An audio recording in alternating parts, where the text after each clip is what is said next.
Hello friends, welcome to my channel green house. और आज का हमारा पौधा है देसी गुलाब का पौधा। अगर आप अपने गार्डन में कोई ऐसा पौधा लगाना चाहते हैं जिससे बहुत ही बढ़िया खुशबू आए, तो फिर आप देसी गुलाब का पौधा अपने गार्डन में ज़रूर लगाएं। खुशबू वाले पौधों में ये जो देसी गुलाब का पौधा है, ये सबसे पहले नंबर पे आता है। लेकिन इसमें भी कुछ वैरायटी होती है, और ये जो गहरे पिंक यानी जो मरजेंटा कलर का ये गुलाब है, ये सबसे ज़्यादा खुशबू देने वाला गुलाब है। आजकल ये नर्सरी में आपको बहुत ही आसानी से मिल जाएंगे। नए पौधे आपको इस देसी गुलाब के मिल जाएंगे नर्सरी से, अगर आप लेना चाहते हैं। फ्रेंड्स, वैसे तो अनगिनत गुलाब की वैरायटी जो कि हाइब्रिड वैरायटी है, इंग्लिश गुलाब है, इसमें बहुत सारे कलर आपको मिल जाएंगे। लेकिन जो देसी गुलाब है उसकी बात ही कुछ अलग होती है। अगर आपको खुशबू पसंद है तो फिर देसी गुलाब अपने गार्डन में ज़रूर लगाएं। इसकी खुशबू और इसकी जो महक है वो अलग ही है। आप अगर गुलाब के शौकीन हैं तो फिर देसी गुलाब आपको अपने गार्डन में ज़रूर लगाना चाहिए। तो फ्रेंड्स, सबसे पहला पॉइंट कि देसी गुलाब में और हाइब्रिड गुलाब में अंतर क्या है। जो देसी गुलाब है वो कटिंग से लगाई जाती है और इसके अंदर कोई भी ग्राफ्टिंग नोड नहीं होता है। सबसे पहला अंतर ये है। दूसरा, इनके फूलों के साइज में फ़र्क होता है। जो देसी गुलाब का साइज़ है उतना बड़ा नहीं होता है जितना कि हाइब्रिड गुलाब का होता है। लेकिन अगर आप अच्छा खाद पानी इसको दे रहे हैं, अच्छा धूप इसको मिल रहा है, तब इसके फूलों का साइज़ काफ़ी बढ़िया और सुंदर निकल करके आता है। कलर भी काफ़ी सुंदर निकल करके आता है। इसके साथ ही जो देसी गुलाब है इसके फूल काफ़ी नाजुक होते हैं, तो जल्दी झड़ जाते हैं, जल्दी सूख जाते हैं। जैसे कि आज फूल खिला तो अगले दिन ही ये मुरझाना शुरू कर देता है और इसकी जो पंखुड़ियाँ हैं ये सूख करके गिरने लग जाती हैं। लेकिन जो हाइब्रिड गुलाब है वो कई दिनों तक हमारे पौधे के अंदर लगा रहता है, जल्दी खराब नहीं होता है। तीसरा पॉइंट, जो देसी गुलाब है इसको हमेशा कटिंग से ग्रो किया जाता है। कोई भी ग्राफ्टिंग नोड इसीलिए इसके ऊपर नहीं होता है क्योंकि इसको ग्राफ्ट करके नहीं, बल्कि बहुत ही आसानी से कटिंग से तैयार होने वाला ये पौधा है। जैसा कि ये पौधा आप देख रहे हैं, इसके अंदर मैंने 3 कटिंग लगाई थी और मेरी तीनों ही कटिंग ग्रो हो गई थी। तो बहुत ही आसानी से ये कटिंग ग्रो हो जाती है। अगर आप में से कोई है जो गुलाब की कटिंग लगाता है और उसकी कटिंग लगती नहीं है, तो उसे सबसे पहले देसी गुलाब की कटिंग को लगाकर ही शुरू करना चाहिए। मैं आपको कुछ दिखा देती हूँ। जैसे कि ये वाली कटिंग आप देख रहे हैं, ये भी देसी गुलाब की कटिंग है जो मैंने कुछ दिन पहले लगाई थी और मेरी कटिंग लग गई है। ये वाली जो कटिंग आप देख रहे हैं ये भी देसी गुलाब की कटिंग है, ये भी लग चुकी। तो इसलिए कटिंग लगाने की शुरुआत आप देसी गुलाब की कटिंग से कर सकते हैं। इसके बाद आप हाइब्रिड गुलाब ग्रो करने की कोशिश करेंगे कटिंग से, तो डेफिनेटली आपकी जो कटिंग है वो धीरे धीरे लगनी शुरू हो जाएगी और कभी भी आपकी कटिंग फेल नहीं होगी। तो फ्रेंड्स, ये कुछ अंतर थे जो कि हाइब्रिड गुलाब में और देसी गुलाब में आपको पता होना चाहिए।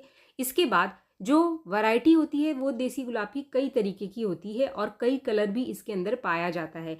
लेकिन अगर आपको खुशबू वाला देसी गुलाब चाहिए तो फिर ये वाला जो आप देख रहे हैं गहरे पिंक रंग का, यानी जो मरजेंटा कलर का है, इसी देसी गुलाब को आप अपने घर में खरीद करके लाएं।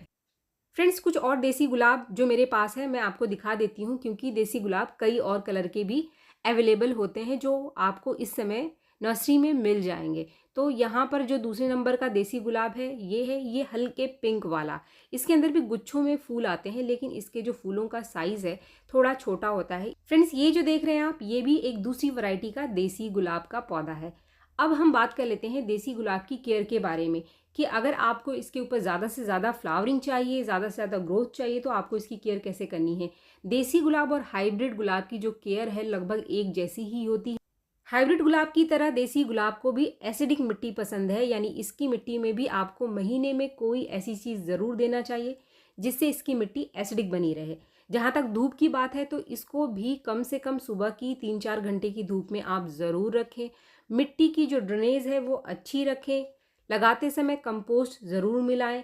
छेद ऐसा हो कि जब भी आप पानी डालें तो पानी निकलना चाहिए, वरना इसकी मिट्टी में भी तेज़ी से फंगस लगता है और जड़ें खराब होनी शुरू हो जाती हैं। चाहे आपने इसको ज़मीन में लगा रखा है या फिर पॉट में लगा रखा है, केयर एक जैसी ही होती है। जब भी आप गुलाब को ज़मीन में लगाते हैं तो ऐसी जगह पर आप लगाएं जहाँ पर कम से कम 3-4 घंटे की धूप इसको ज़रूर मिलती रहे।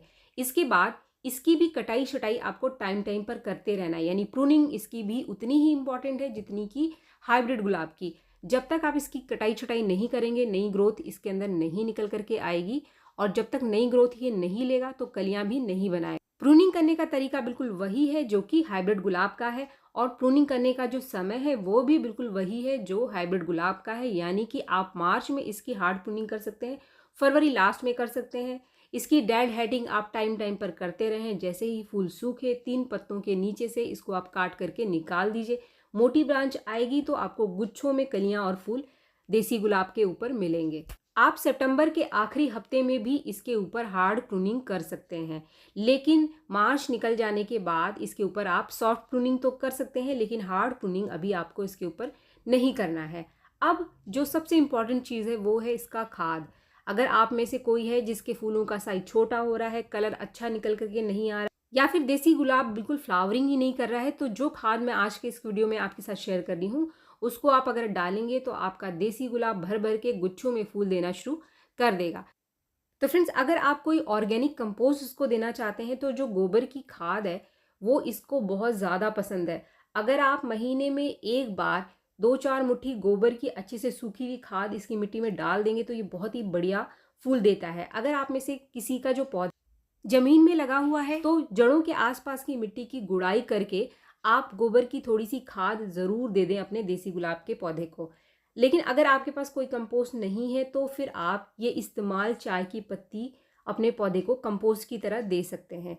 ये वही चाय की पत्ती है जो चाय की छन्नी में बच जाती है। आप उसको धो करके सुखा लो।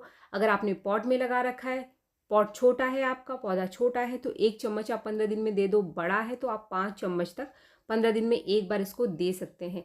इससे 2 फायदे होंगे। एक तो नाइट्रोजन बहुत ही बढ़िया मात्रा में मिलेगी, साथ में मिट्टी को भी ये एसिडिक बनाता है। लेकिन अगर आप ये कंपोस्ट नहीं बना पा रहे हैं तो जिस डब्बे में आप चाय की पत्ती रखते हैं उसके नीचे एक पाउडर सा बच जाता है। अक्सर हम उसको फेंक देते हैं, लेकिन आप इसको फेंको मत।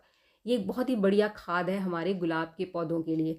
और भी बहुत सारे पौधों में आप इसका इस्तेमाल कर सकते हैं।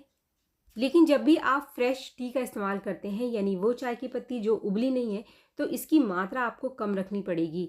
ये मैं दे रही हूँ आधा चम्मच, जबकि अगर आप इस्तेमाल चाय की पत्ती को देते तो आप 5 चम्मच तक इसको दे सकते हैं। तो इसको आपको 15 दिन में सिर्फ एक बार आधा चम्मच ही देना है। इसकी जगह आप आधा चम्मच कॉफ़ी पाउडर भी दे सकते हैं। कॉफ़ी पाउडर भी यही काम करता है जो ये चाय की पत्ती करती है। अब काफ़ी सारे लोग यहाँ पर पूछते हैं कि क्या चाय की पत्ती या फिर कॉफ़ी पाउडर पौधे को नुकसान तो नहीं करेगा गर्मियों में? तो बिल्कुल भी नहीं करेगा। पूरी गर्मियाँ आप इसका इस्तेमाल कर सकते हैं, लेकिन मात्रा आप ध्यान रखें।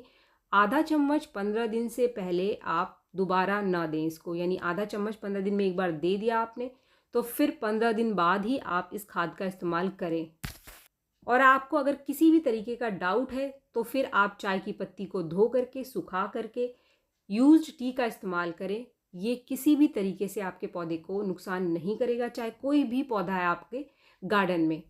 इसके बाद अगर आप में से कोई है जिसके पौधे में बहुत सारी ब्रांचेस तो हैं लेकिन पौधे के अंदर कलियां नहीं बनती है, फूल नहीं आते हैं, या फिर आपका पौधा बिल्कुल ग्रोथ ही नहीं कर रहा है, किसी भी तरीके की कोई ब्रांच नहीं निकाल रहा है, तो ऐसे में आप इस खाद का, इस होममेड फर्टिलाइज़र का इस्तेमाल करें।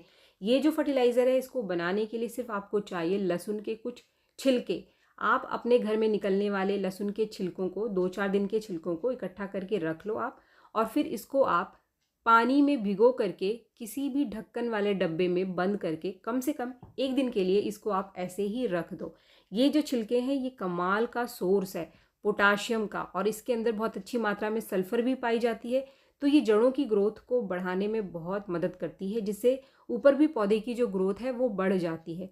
तो कोई भी आपका पौधा अगर ग्रोथ नहीं कर रहा है तो वहाँ पर आप इसका इस्तेमाल कर सकते हैं। ये एक कमाल का लिक्विड फर्टिलाइज़र है जो कि पोटाशियम से भरा हुआ है। इसके साथ ही इसके अंदर मैग्नीशियम भी बहुत ही अच्छी मात्रा में पाई जाती है। पत्तों की ग्रोथ भी बहुत अच्छी होती है, और फूल जो नहीं दे रहा है पौधा वो कुछ ही दिन में फूल देना शुरू कर देगा। लेकिन हमेशा इस खाद को आप डाइल्यूट करके ही इस्तेमाल करें। काफ़ी तेज़ होती है, इसकी स्मेल भी काफ़ी तेज़ होती है क्योंकि इसके अंदर सल्फ़र पाया जाता है। अगर आप लहसुन का छिलके का इस्तेमाल नहीं करना चाहते हैं तो आप प्याज के छिलके का इस्तेमाल कर सकते हैं, या फिर आप अगर लहसुन और प्याज दोनों का इस्तेमाल नहीं करना चाहते हैं तो फिर आप केले के छिलके का इस्तेमाल यहाँ पर कर सकते हैं। पहले आप इसको 4-5 गुना पानी डाल करके डाइल्यूट कर लो, तभी इसको आपको अपने पौधे की जड़ों में देना है। इसको आपको हर 15 दिन में एक बार अपने देसी गुलाब के पौधे को देना है।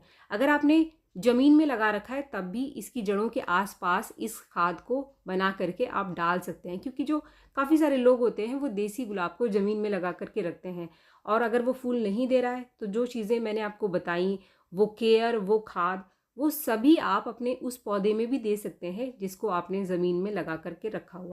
या फिर आप केले के छिलकों को सुखा करके मिट्टी के आसपास गुड़ाई करके इन केले के छिलकों को अगर आप मिट्टी में दबा देते हैं तो इससे भी आपका जो देसी गुलाब है वो बहुत ही बढ़िया फ्लावरिंग करता है। अगर आपने पॉट में लगाया है तो फिर आप केले के छिलकों को सुखा करके उसका पाउडर बना करके डालो, या फिर आप उसको भिगो करके रख दो 1 दिन के लिए और उसका लिक्विड फर्टिलाइज़र बना करके अपने पौधे को दो। इससे भी आपका देसी गुलाब बहुत ही बढ़िया फ्लावरिंग करेगा, चाहे वो ज़मीन में लगा हो या फिर पॉट के अंदर लगा हो। फ्रेंड्स, जिस तरीके से हाइब्रिड गुलाब के अंदर काफ़ी सारे कीड़े और फंगस आकर के लग जाते हैं, उसी तरीके से देसी गुलाब में भी काफ़ी सारे कीड़े और फंगस आकर के लग जाते हैं। इसके लिए आप बेकिंग सोडा का इस्तेमाल कर सकते हैं। 1/4 चम्मच बेकिंग सोडा को 1 लीटर पानी में घोल कर आप 2-3 दिन लगातार इसका स्प्रे पौधे के ऊपर कर दें। इससे जो कीड़ा फंगस लग रहा था वो ख़त्म हो जाएगा। लेकिन क्योंकि आगे गर्मियाँ शुरू हो रही हैं तो बेकिंग सोडा का स्प्रे कभी भी आप तेज़ धूप में ना करें। और जो मैंने मात्रा आपको बताई है, 1/4 चम्मच 1 लीटर पानी में घोल करके आपको स्प्रे करना है। मात्रा आपको इससे ज़्यादा नहीं रखना है। अगर आप स्प्रे या तो आप सुबह के टाइम करें जब बिल्कुल धूप ना हो, या फिर आप शाम में भी उसका स्प्रे कर सकते हैं। उम्मीद है वीडियो आपको पसंद आया होगा। वीडियो अगर आपको पसंद आया तो एक लाइक ज़रूर करें और मेरे चैनल को सब्सक्राइब करना भी ना भूलें। मिलते हैं मेरे नेक्स्ट वीडियो में, तब तक के लिए थैंक यू।